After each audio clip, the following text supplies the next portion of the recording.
Assalamualaikum warahmatullahi wabarakatuh. Selamat pagi dan bersama saya Zalpita Dwi Rahmadayanti, NIM 2011270005 dari Prodi Tadris IPS kelas 6A Universitas Islam Negeri Fatmawati Soekarno Bengkulu.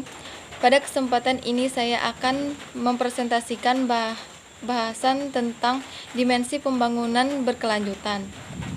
Baik, yang pertama itu ada pembangunan ekonomi. Dimensi pembangunan berkelanjutan ini menuntut pengambilan keputusan berdasarkan distribusi sumber daya ekonomi yang adil di antara anggota masyarakat di wilayah geografis tertentu. Dimensi ini bertujuan untuk mendorong investasi dalam bentuk-bentuk baru pembangunan yang melibatkan teknologi yang kurang berbahaya dan manfaat sosial yang adil, yang mengatur skenario ekonomi berdasarkan aksi berkeberlanjutan, pengurangan kesenjangan produksi antar ruang perkotaan dan perdesaan, tidak hanya memperkuat sistem ekonomi tetapi juga sistem sosial dan menambah pembangunan untuk berkelanjutan. Yang kedua, tentang keadilan sosial. Dimensi sosial berkelanjutan mendorong adopsi nilai-nilai dan perubahan dalam lingkup budaya untuk merekonsiliasi tindakan manusia dengan lingkungan dan mengoptimalkan hubungan sosial untuk generasi mendatang. Keadilan sosial terkandung di dalamnya makna perlindungan hak, persamaan derajat, dan kedudukan di hadapan hukum, kesetaraan umum, serta asas proporsionalitas antara kepentingan individu, kepentingan sosial, dan negara. Artinya, dalam kehidupan bermasyarakat dituntut untuk menyetarakan semua hak antar sesama manusia sebagai warga negara Indonesia. Yang ketiga, tentang kelestarian lingkungan. Untuk pembangunan berkelanjutan ini, dasar dimensi terletak pada kapasitasnya untuk menyediakan sumber daya alam yang diperlukan bagi manusia. Pelestarian lingkungan adalah aspek paling penting dari pembangunan berkelanjutan di bidang global.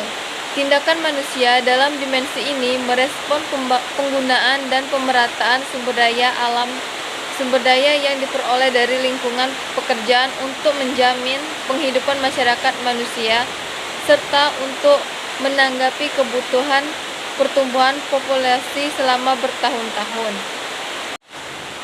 Selanjutnya itu tentang kerangka evaluasi pembangunan berkelanjutan. Yang pertama itu ada tujuan ekonomi, kedua tujuan lingkungan, ketiga tujuan sosial, di mana ada kebijakan-kebijakan dalam pembangunan. Yang pertama, outcome ekonomi, outcome lingkungan, dan outcome sosial. Kerangka evaluasi pembangunan berkelanjutan.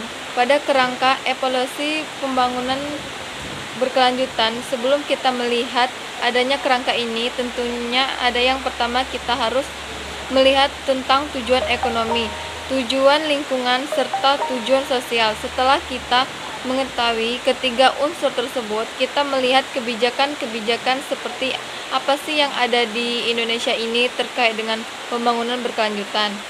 Setelah kita mengetahui kebijakan-kebijakan tersebut, barulah kita menentukan pembangunan seperti apa yang kita terapkan, tapi harus tetap berpedoman pada kebijakan yang ada, karena jika tidak, pembangunan ini tidak akan berjalan secara semestinya. Nah, untuk pembangunan itu tentunya ada 3 dimensi yang harus dilihat. Yang pertama yaitu ekonomi, lingkungan, dan sosial. Selanjutnya itu tentang sasaran ekonomi, yaitu efisiensi, pertumbuhan, growth, dan produksi atau penggunaan konsumer dan pendapatan maksimal. Sasaran pokok pembangunan berkelanjutan. Yang pertama, sasaran sosial, pemberdayaan, equity, stabilitas sistem sosial dan budaya. Sasaran ekonomi, stabilitas sistem dan ketahanan atau resiliensi. Dan yang terakhir tentang prinsip pembangunan berkelanjutan. Yang pertama, pemerintahan dan keadilan sosial. menjamin keadilan bagi generasi sekarang dan yang akan datang, pemerataan sumber daya alam, dan kesetaraan sosial. Yang kedua, tentang menghargai keanekaragaman hayati budaya, keanekaragaman budaya. Yang ketiga, pendekatan integratif, keterkaitan manusia dengan sistem alam. Hubungan harus dilihat secara integratif. Yang keempat itu tentang perspektif jangka panjang, masa depan sama pentingnya dengan masa sekarang. Demikian, terima kasih. Semoga menambah hasanah keilmuan pembangunan berkelanjutan. Mohon maaf jika ada kekurangan. Terima kasih. Wassalamualaikum warahmatullahi wabarakatuh.